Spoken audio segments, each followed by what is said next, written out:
Tuesday morning நாளைக்கு விநாயகர் சதுர்த்தி வீட்ல பூஜையெல்லாம் பண்ணணும் அப்படின்ட்டு மனசு சொல்லுது. ஆனா உடம்பு சுத்தமா ஒத்துழைக்கவே இல்ல. ஒரு மாதிரி ரொம்ப டயர்டாவே இருந்துச்சு. சரி கொஞ்சம் நேரம் ரெஸ்ட் எடுத்துட்டு அப்புறமா பண்ணலாம் அப்படின்னு சொல்லிட்டு ஒரு 11 மணி மேல தான் வந்து கிளீனிங் வேலைய ஸ்டார்ட் பண்ணேன். அதே மாரி இப்போக்குள்ள நான் டீப் கிளீன் பண்ணவும் இல்ல. ரொம்ப நாள் ஆயிடுச்சு. இன்னொரு நாள் பண்ணிக்கலாம் அப்படின்னு சொல்லிட்டு ரொம்ப நாள் ஆயிடுச்சு.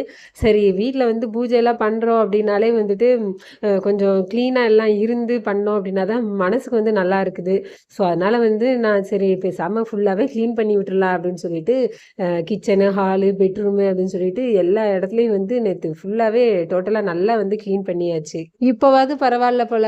பட் ஃபர்ஸ்ட் ட்ரைமஸ்டர்லாம் பார்த்தீங்கன்னா ரொம்பவே டயர்டா இருந்துச்சு. எந்த இதுவுமே வந்து செய்யவே முடியல. அதே மாதிரி இந்த வேலையெல்லாம் மொத்தமா என்னால செய்ய முடியல. பெட்ரூமை கிளீன் பண்ணிட்டு வந்து ஏதாவது சாப்பிட்டு ஒரு 10 to 15 மினிட்ஸ் ரெஸ்ட் எடுத்துட்டு திருப்பி ஹாலு, அப்புறம் ஏதாவது சாப்பிட்டுட்டு கிச்சனு இப்படின்னு சொல்லி ரெஸ்ட் எடுத்து எடுத்து தான் வந்து பண்ணிட்டு இருந்தேன். 11:30 போல ஸ்டார்ட் பண்ண வேலைய 3 மணிக்கு தான் முடிஞ்சுச்சு. ரொம்ப அதிக டைம் தான். பட் என்ன பண்றது?